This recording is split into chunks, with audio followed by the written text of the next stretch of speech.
Hello guys and welcome back to Car Obsession. So the time is here to reveal the car that is replacing my JDM EP3 Civic Type R. I'm not going to beat around the bush or do a really long build up, but what I will say is I don't think you'll be expecting this.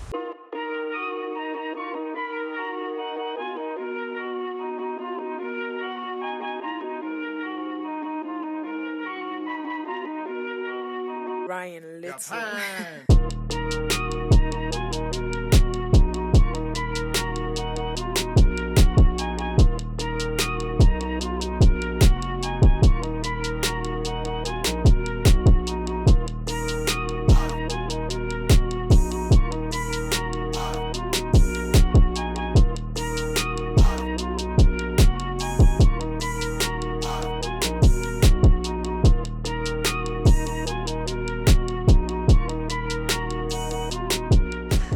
Right, here it is, a Mark II Seat Leon Cupra. I'm sure there may have been some of you that were expecting me to bring you a fast forward, and to be honest, so was I, but long story short, I couldn't find the right one for me. I will speak about that more in another video. I want to focus on the Cupra, of course, but what I will say from the get-go, I don't think this is a good looking car, but of course, style is subjective. But I think compared to the Mark V Golf GTI, which would have been built at the same time, and of course this shares many components with that car, I think the Mark V Golf GTI looks better.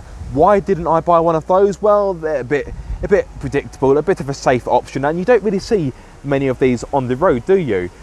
So this is probably a choice that has shocked some of you. You may not have been expecting this, but to go back to the styling, although it's not really to my taste, it may grow on me, but what I will say is, although the Golf GTI is better looking, I would say this is a bit more daring, a bit more adventurous in its design. It's a bit more distinctive, I'd say, and whether you think that's a good or a bad thing, I'm not too sure. However, although I say it's distinctive, I think from a Cupra perspective, I think you'd have to look carefully to realise this is a sportier model, because I think it's quite understated, and that is kind of a good thing because it's understated. It is a little bit of a sleeper. I'm really sorry if the wind noise is causing havoc. It's really windy today, which is annoying because it wasn't meant to be windy today, and I purposefully chose today as the weather was meant to be good. But enough about the weather. But yes, it is quite understated, which is kind of a good thing because it's understated, but at the same time,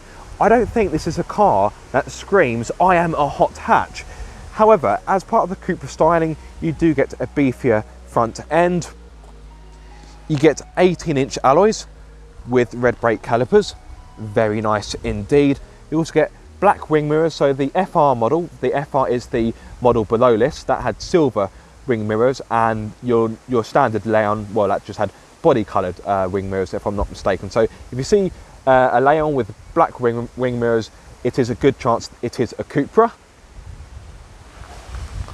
And then if we come to the rear, you will see quite a discreet roof spoiler, nothing too mad, quite discreet. And then if I come to the rear, you will see a chunky oval exhaust pipe. And of course, you have the Cupra badges in place of the Leon badge that would be there normally. Actually, when I showed this car to my dad, he said, I thought you bought a Leon. I went, I did buy a Leon. He says, it says Cupra on the back. I said, well, firstly, it's Cupra, and also it's a Leon Cupra. They just put the Cupra badge on there to make it more obvious what the car is, which I think this car does need. Now, if you're moving to the inside, the interior isn't exactly the last word in style. As I'm sure you will agree, it does look quite dated. Okay, the lighting isn't very good. Let me come around the other side actually. Man, it's so windy. I really hope this audio comes out okay. I've got my fluffy attachments onto my microphones, otherwise known as dead cats, so hopefully the audio isn't too bad. But yeah, the dash does look quite dated. It does look a little bit cheap. It doesn't feel particularly nice. Okay, I must admit, this part of the dash is soft touch. It does feel quite nice, and it's difficult to get it on camera, but as you can see, it's got like a checkered flag design, which I like. It's quite sporty. Speaking of sporty, you get these wonderful chunky front sport seats, which of course bear the Cupra name as well as plenty of red stitching. Now, I actually prefer these seats compared to the facelift model. So my Leon Cupra is a pre-facelift, therefore I get the red Cupra badge and the red stitching. Annoyingly, on the facelift, that gets turned to white, which doesn't look quite as sporty as if you ask me. If I come around to the other side once more,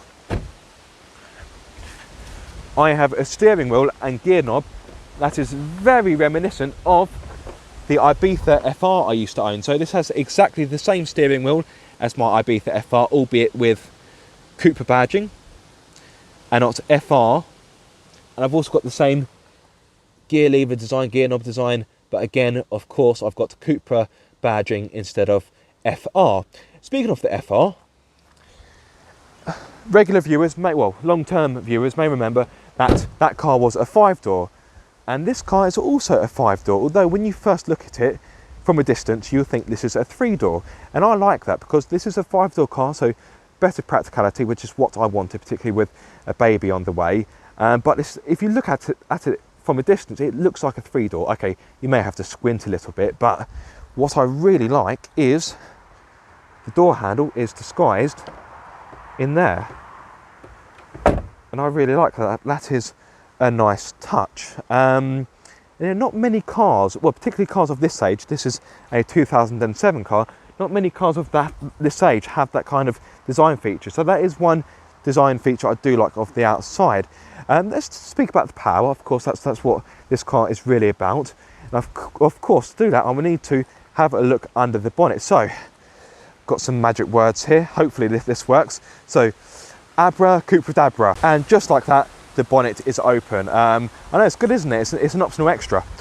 So this has a 2-litre turbocharged petrol engine, much like the Golf GTI. However, this has got a K04 turbocharger and not a K03. So that means this has more power. More specifically, this has 240 horsepower along with 300 newton meters of torque. If you prefer that in old money, that is 221 pound-feet. So this is more powerful than the Golf GTI and also more powerful than the Golf GTI Edition 30, because the Edition 30 had the same turbocharger as this, but that offered 230 horsepower and not 240.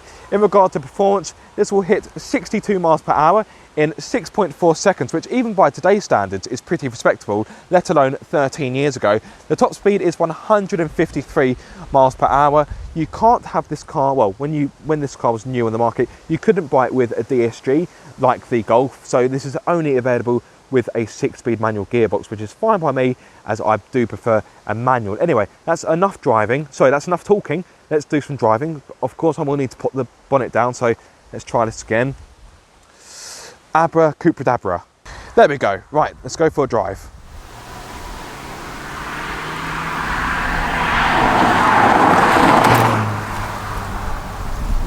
To be honest, I'm not going to be speaking too much about the driving characteristics in this video, because I will film a separate video which will be actually a review of this car. It'll be a throwback review because this car is 13 years old. This is an 07 plate.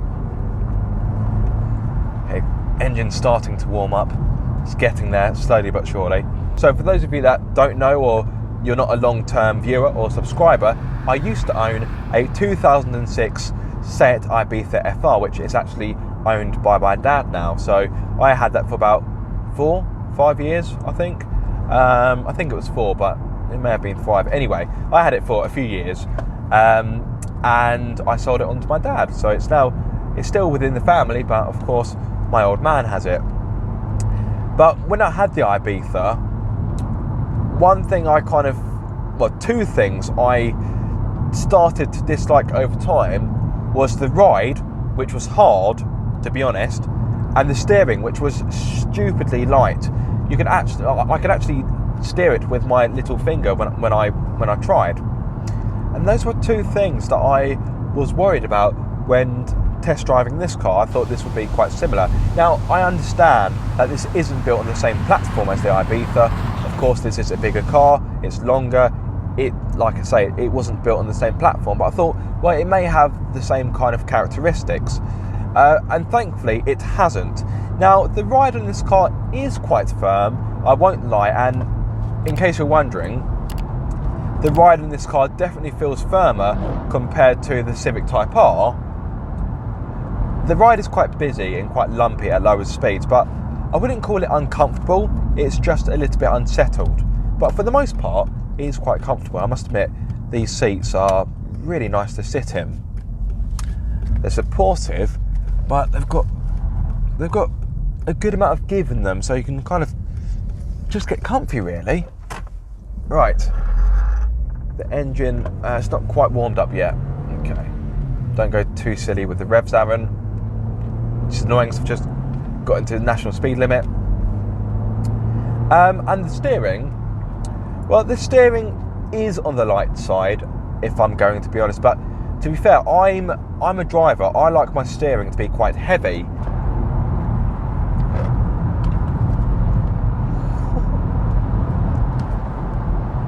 This car does grip pretty well. So on the front axle, I've got Goodyear Eagle F1s, and on the rear axle, I've got Pirelli P0s, I think. So good tyres fitted to this car. And there is a bit of body roll in the corners, more than the Civic, I'd say, but this car, compared to the Civic, it weighs about 170 kilograms more. That's a fair amount. That is the equivalent of me driving the Civic with 2 passengers of my weight.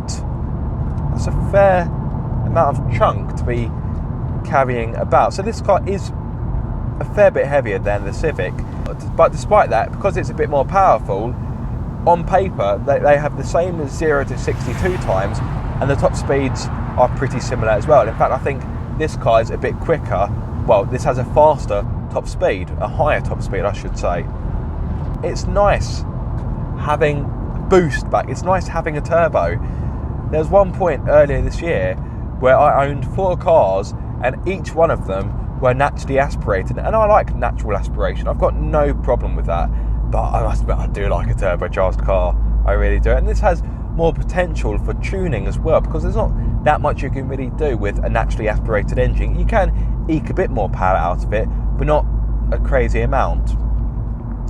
So I will be looking to modify this, so watch this space.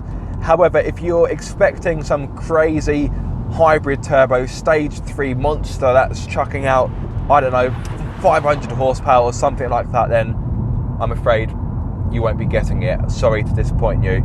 And the reason for that is because A, I haven't got that kind of money. B, this is going to be a family car, so I need it to be reliable, because the more you modify the car, the more chance you've got of it being potentially unreliable.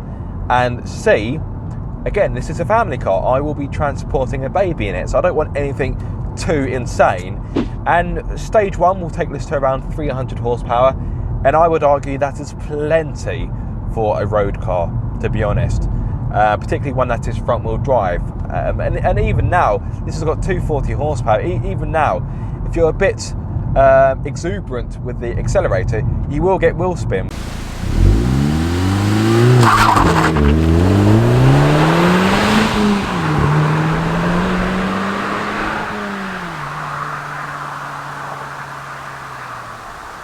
Especially in the wet.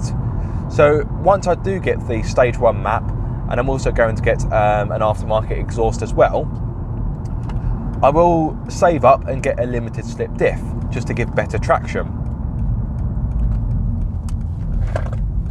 Power is nothing without control. Right, engine's warmed up now. Right, there we go at 60. To be honest, this car, it does feel quicker than the Civic. And yes, I know this has got a different power delivery. It's more linear because it's turbocharged, whereas the Honda, you had to rely on VTEC. And don't get me wrong, VTEC is exciting. And if I'm going to be completely honest with you guys, the Type R is the better driver's car than this car. And the Type R is more exciting. It's more exhilarating. It's more visceral. I'm not going to take that away from the Type R, and I will film a separate video speaking about why I got rid of the Type R, because there were quite a few different reasons, but one of them was that we needed a 5-door car because of the baby. It still feels weird to be speaking about a baby. Yeah, it came out of the blue, to be honest. Yeah, it's funny what life throws at you, but of course it is a very positive thing. Patsy and I are very happy, we're excited, but to be honest, I don't think it's really set in for both of us yet. I think it doesn't feel quite real yet. It's all very surreal. There's quite a few rhymes in there. That was unintentional. So there we have it, guys. My Mark II Seat Leon Cupra, a car that is yet to be named, but I think I'll go for Leo the Leon. But if I have a baby boy, I want to call him Leo. I have to think of a name and come back to you, but I do hope you have enjoyed this video. Now, I fully appreciate that some of you will think I'm stark raving mad with trading in a JDM EP3 Civic Type R for this, but I do have my reasons. There are methods to my madness, and I will explain that in future videos. But I think for this video, it's time to call it a day. Thank you so much for watching this video. I do hope you have enjoyed it. If so, be sure to like, comment and subscribe. If you are subscribed, don't forget to click the bell icon so you get notified every time I make a video. But until the next time, guys, be sure to keep up the car obsession. Will you go away, Wind? You've been a nuisance all day. Just stop it. Stop it.